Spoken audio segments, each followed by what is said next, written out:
The Veldt by Ray Bradbury. George, I wish you'd look at the nursery. What's wrong with it? I don't know. Well, then, I just want you to look at it, is all, or call a psychologist in to look at it. What would a psychologist want with a nursery? You know very well what he'd want. His wife paused in the middle of the kitchen and watched the stove busy humming to itself, making supper for four. It's just that the nursery is different now than it was. All right, let's have a look. They walked down the hall of their soundproofed Happy Life home, which had cost them $30,000 installed. This house, which clothed and fed and rocked them to sleep and played and sang, was good to them. Their approach sensitized a switch somewhere, and the nursery light flicked on when they came within 10 feet of it. Similarly, behind them in the halls, light went on and off as they left them behind with a soft automaticity. Well, said George Hadley. They stood on the thatched floor of the nursery. It was 40 feet across by 40 feet long and 30 feet high. It had cost half again as much as the rest of the house. But nothing's too good for our children, George had said. The nursery was silent. It was empty as a jungle glade at hot, high noon. The walls were blank and two-dimensional. Now, as George and Lydia Hadley stood in the center of the room, the walls began to purr and recede into crystalline distance. It seemed, and presently an African veldt appeared, in 3 dimensions. On all sides, its color reproduced to the final pebble and bit of straw. The ceiling above them became a deep sky with a hot yellow sun. George Hadley felt the perspiration start on his brow. Let's get out of the sun, he said. This is a little too real, but I don't see anything wrong. Wait a moment. You'll see, said his wife. Now the hidden ortophonics were beginning to blow a wind of odor at the two people in the middle of the baked Veltlin. The hot straw smell of lion grass, the cool green smell of the hidden waterhole, the great rusty smell of animals, the smell of dust like a red paprika in the hot air. And now the sounds, the thump of distant antelope feet on grassy sod, the papery rustling of vultures. A shadow passed through the sky. The shadow flickered on George Hadley's upturned, sweating face. Filthy creatures, he heard his wife say. The vultures? You see, there are lions far away that way. Now they're on their way to their waterhole. They've just been eating, said Lydia. I don't know what. Some animal, George Hadley put his hand up to the shield of the burning light from his squinted eyes. A zebra or a baby giraffe, maybe. Are you sure? His wife sounded peculiarly tense. No, it's a little late to be sure, he said, amused. Nothing over there I can see but cleaned bone and the vultures dropping for what's left. Did you bear that scream? She asked. No, about a minute ago? Sorry, no. The lions were coming, and again George Hadley was filled with admiration for the mechanical genius who had conceived this room. A miracle of efficiency selling for an absurdly low price. Every home should have one. Oh, occasionally they frightened you with their clinical accuracy. They startled you, gave you a twinge, but most of the time, what fun for everyone. Not only your own son and daughter, but for yourself when you felt like a quick jaunt to a foreign land, a quick change of scenery. Well, here it was. And here were the lions now, 15 feet away, so real, so feverishly and startlingly real that you could feel the prickling fur on your hand, and your mouth was stuffed with dusty upholstery smell of their heated pelts. And the yellow of them was in your eyes like the yellow of an exquisite French tapestry.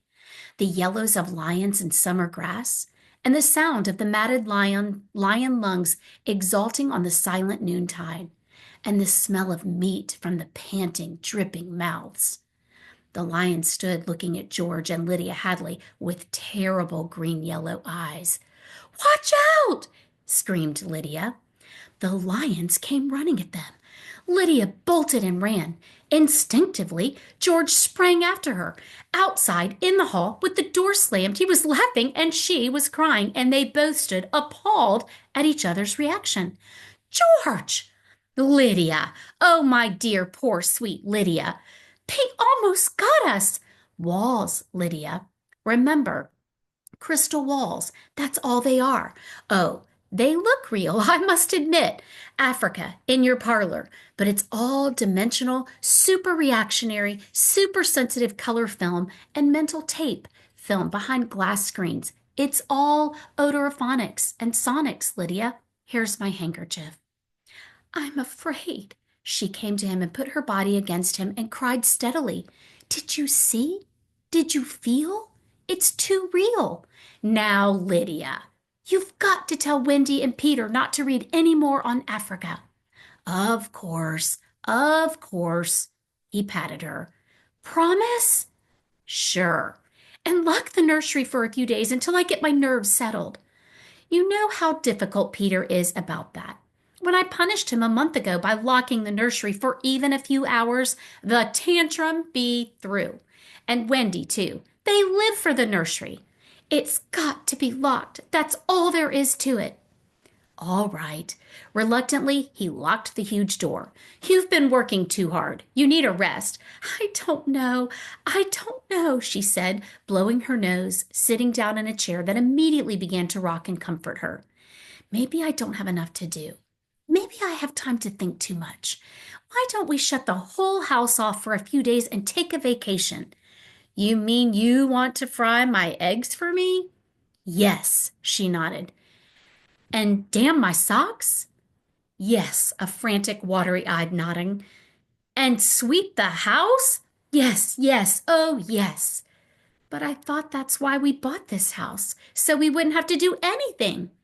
That's just it. I feel like I don't belong here. The house is wife and mother now, and nursemaid.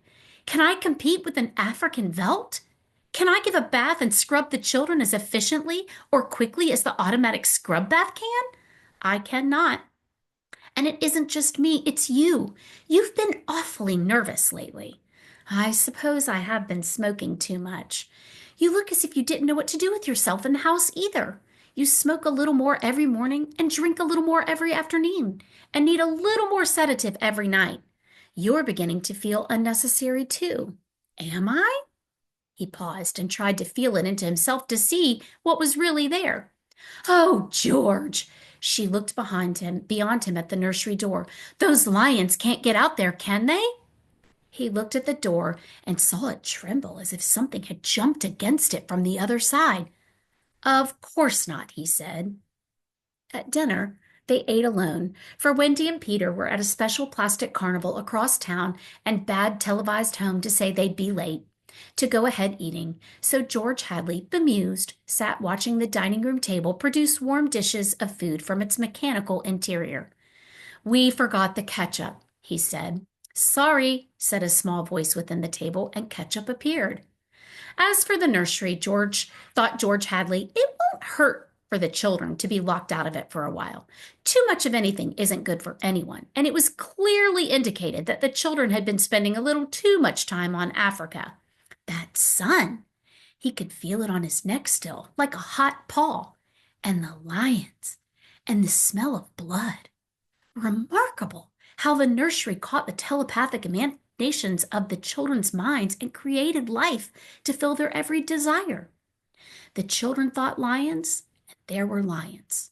The children thought zebras, and there were zebras. Sun, sun. Giraffes, giraffes. Death, and death. That last, he chewed tastelessly on the meat that the table bad cut for him. Death thoughts? They were awfully young, Wendy and Peter, for death thoughts. Or no, you were never too young, really. Long before you knew what death was, you were wishing it on someone else. When you were 2 years old and you were shooting people with cap pistols. But this, the long, hot African Veldt, the awful death in the jaws of a lion, repeated again and again.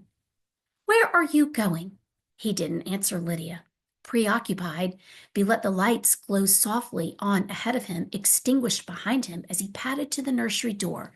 He listened against it. Far away, a lion roared. He unlocked the door and opened it.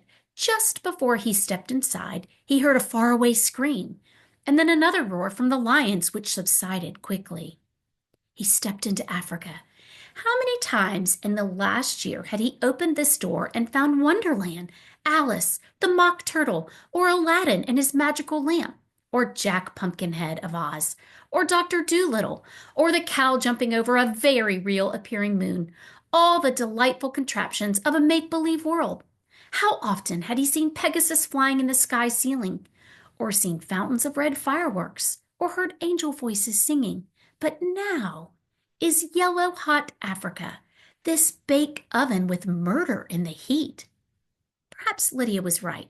Perhaps they needed a little vacation from the fantasy, which was growing a bit too real for the 10-year-old children. It was all right to exercise one's mind with gymnastics fantasies, but when the lively child mind settled on one pattern, it seemed that at a distance for the past month he had heard lions roaring and smelled their strong odor seeping as far away as his study door. But being busy, he had paid no attention. George Hadley stood on the African grassland alone. The lions looked up from their feeding, watching him. The only flaw to the illusion was the open door through which he could see his wife far down the dark hall, like a framed picture, eating her dinner abstractedly. "Go away," he said to the lions. They did not go. He knew the principle of the room exactly. You sent out your thoughts, whatever you thought would appear. "Let's have Aladdin and his lamp," he snapped. The Veltland remained. The lions remained. "Come on, room, I demand Aladdin," he said. Nothing happened. The lions mumbled in their baked pelts. "Aladdin!" He went back to dinner. "The full room's out of order," he said. "It won't respond." Or what? "Or it can't respond," said Lydia, "because the children have thought about Africa and lions and killing so many days that the room's in a rut.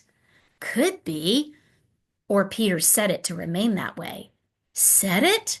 He may have gotten into the machinery and fixed something. Peter doesn't know machinery. He's a wise one for 10, that IQ of his. Nevertheless, "Hello, Mom." "Hello, Dad." The Hataways turned.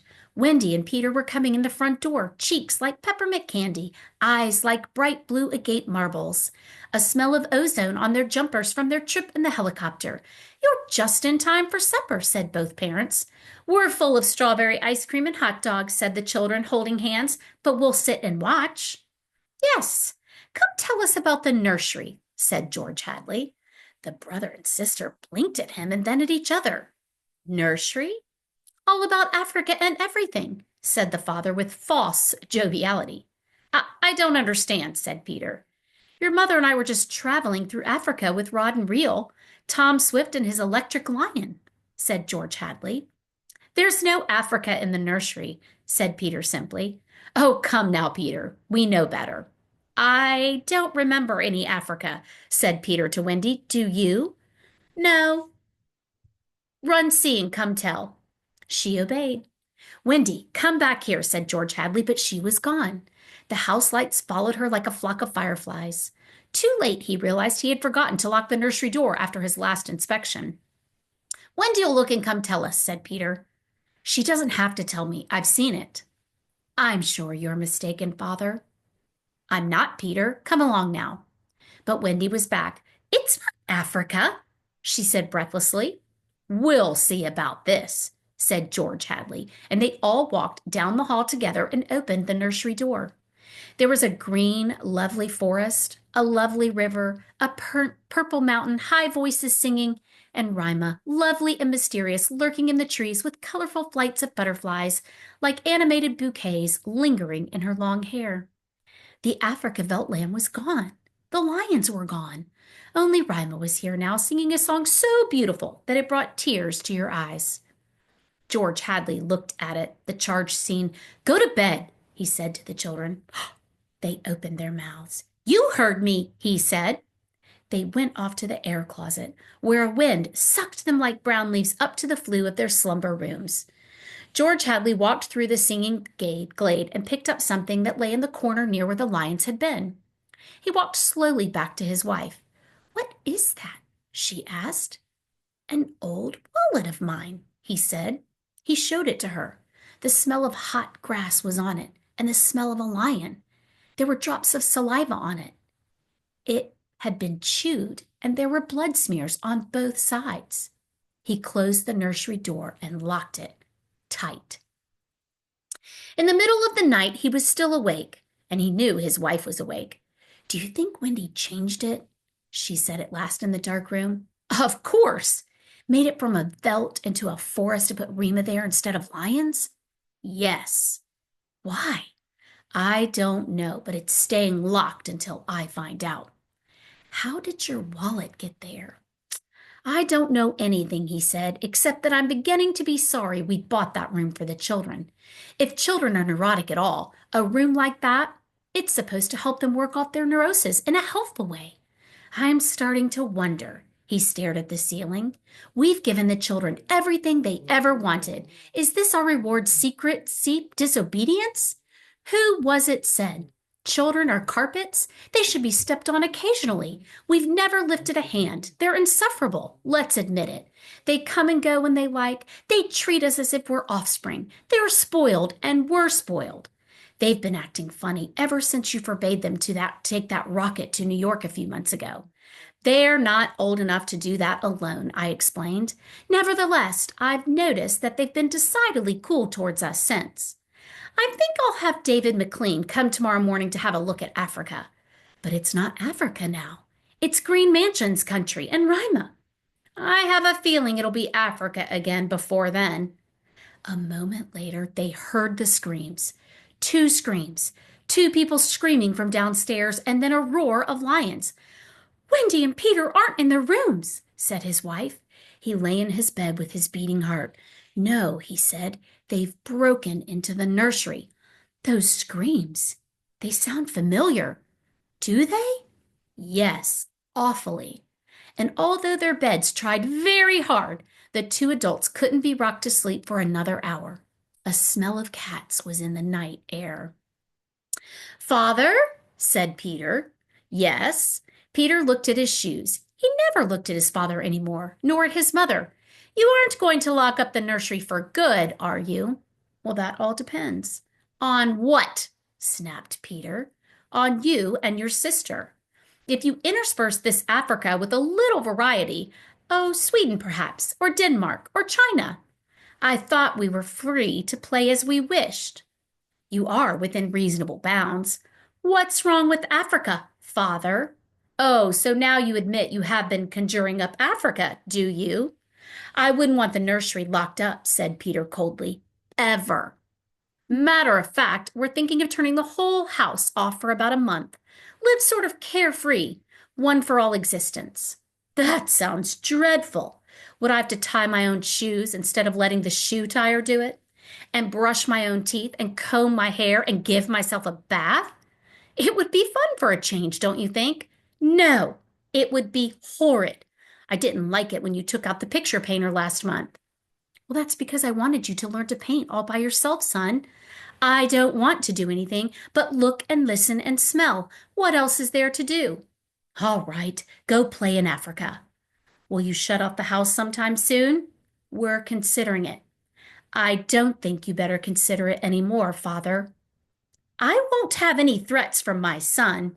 "Very well." And Peter strolled off into the nursery. "Am I on time?" said David McLean. "Breakfast?" asked George Hadley. "Thanks. Had some. What's the trouble?" "David, you're a psychologist?" "I should hope so." "Well, then, have a look at our nursery. You saw it a year ago when you dropped by. Did you notice anything peculiar about it then?" "Can't say I did. The usual violences, a tendency towards a slight paranoia here or there, unusual in children because they feel persecuted by parents constantly, but oh, really nothing." They walked down the hall. "I locked the nursery up," explained the father, "and the children broke back into it during the night. I let them stay so they could form the patterns for you to see.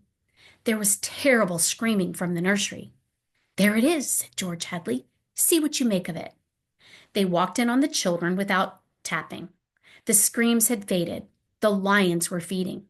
"Run outside a moment, children," said George Hadley. "No, don't change the mental combination. Leave the walls as they are. Get." With the children gone, the two men stood, studying the lions clustered at a distance, eating with great relish whatever it was they had caught. I wish I knew what it was, said George Hadley. Sometimes I can almost see. Do you think if I brought a high-powered binoculars here and David McLean laughed dryly. Hardly. He turned to study all four walls. How long has this been going on? A little over a month. It certainly doesn't feel good. I want facts, not feelings. My dear George, a psychologist never saw a fact in his life. He only hears about feelings, vague things. This doesn't feel good. I tell you, trust my hunches and my instincts. I have a nose for something bad, and this is very bad. My advice to you is to have the whole darn room torn down and your children brought to me every day during the next year for treatment. Is it that bad? I'm afraid so. One of the original users of these nurseries was so that we could study the patterns left on the walls by the child's mind, study at our leisure, and help the child. In this case, however, the room has become a channel towards destructive thoughts instead of a release away from them. Didn't you sense this before? I sensed only that you had spoiled your children more than most, and now you're letting them down in some way. What way? I wouldn't let them go to New York. What else? I've taken a few machines from the house and threatened them a month ago with closing up the nursery unless they did their homework. I did close it for a few days to show I meant business. Aha! Does that mean anything? Everything. Where before they had a Santa Claus, now they have a Scrooge. Children prefer Santas. You've let this room and this house replace you and your wife and your children's affections. This room is their mother and father, far more important in their lives than their real parents. And now you come along and want to shut it off? No wonder there's hatred there. You can feel it coming out of the sky. Feel that sun, George. You'll have to change your life. Like too many others, you've built it around creature comforts. Why, you'd starve tomorrow if something went wrong in your kitchen. You wouldn't know how to tap an egg. Nevertheless, turn everything off. Start new. It'll take time, but we'll make good children out of bad in a year. Wait and see. But won't the shock be too much for the children shutting the room up abruptly for good? I don't want them going any deeper into this. That's all. The lions were finished with their red feast. The lions were standing on the edge of the clearing watching the two men. Now I'm feeling persecuted, said Mr. McLean. Let's get out of here. I've never cared for these darned rooms. Makes me nervous. The lions look real, don't they? Said George Hadley. I don't suppose there's any way. What? That they could become real? Not that I know. Some flaw in the machinery, a tampering or something? No. They went to the door. I don't imagine the room will like being turned off, said the father. Nothing ever likes to die, even a room. I wonder if it hates me for wanting to switch it off. Paranoia is thick around here today, said David McLean. You can follow it like a spore. Hello! He bent and picked up a bloody scarf. This yours? No. George Hadley's face was rigid. It belongs to Lydia. They went to the fuse box together and threw the switch that killed the nursery. The two children were in hysterics. They screamed and pranced and threw things. They yelled and sobbed and swore and jumped at the furniture. You can't do that to the nursery. You can't. Now, children.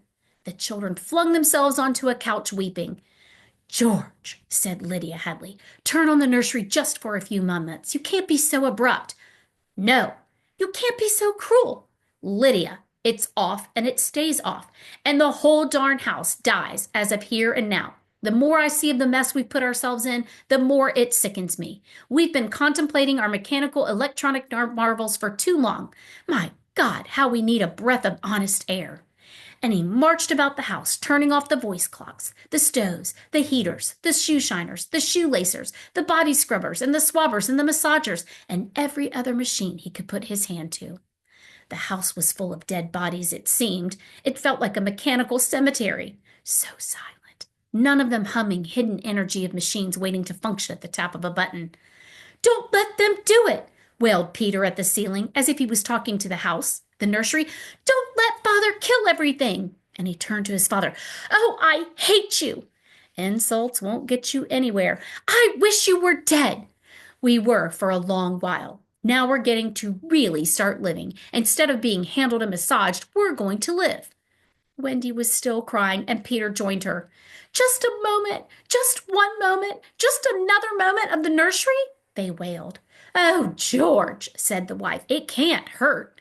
All right, if they'll just shut up. 1 minute, mind you, and then off forever. Daddy, Daddy, Daddy, sang the children, smiling with wet faces. And then we're going on vacation. David McLean is coming back in a half an hour to help us move out and get to the airport. I'm going to dress you. Turn the nursery on for a minute, Lydia. Just a minute, mind you. And the three of them went babbling off while he let himself be vacuumed upstairs through the air flute and set about dressing himself. A minute later, Lydia appeared. I'll be glad when we get away, she sighed. Did you leave them in the nursery? I wanted to dress too. Oh, that horrid Africa. What can they see in it? Well, in 5 minutes we'll be on our way to Iowa. Lord, how did we ever get in this house? What prompted us to buy a nightmare? Pride, money, foolishness. I think we'd better get downstairs before those kids get engrossed with those darn beasts again. Just then they heard the children calling, Daddy, Mommy, come quick, quick. They went downstairs in the air flute and ran down the hall. The children were nowhere in sight. Wendy! Peter! They ran into the nursery. The Veldt was empty, save for the lions waiting, looking at them. Peter? Wendy? The door slammed. Wendy? Peter? George Hadley and his wife whirled and ran back to the door. Open the door, cried George Hadley, trying the knob. Why, they've locked it from the outside, Peter. He beat at the door. Open up. He heard Peter's voice outside against the door. Don't let them switch off the nursery and the house, he was saying. Mr. and Mrs. George Hadley beat at the door. Now don't be ridiculous, children. It's time to go. Mr. McLean will be here in a minute and they heard the sounds. The lions on all three sides of them, in the yellow Veldt grass, paddling through the dry straw, rumbling and roaring in their throats. The lions. Mr. Hadley looked at his wife, and they turned and looked back at the beasts, edging slowly forward, crouching tail stiff. Mr. and Mrs. Hadley screamed, and then suddenly they realized why those other screams had sounded familiar. Well, here I am, said David McLean in the nursery doorway. Oh, hello. He stared at the two children seated in the center of the open glade eating a little picnic lunch. Beyond them was the water hole in the yellow Veldt. Above was the hot sun. He began to perspire. Where are your father and mother? The children looked up and smiled. Oh, they'll be here directly. Good, we must get going. At a distance, Mr. McLean saw the lions fighting and clawing and then quieting down to feed in silence under the shady trees.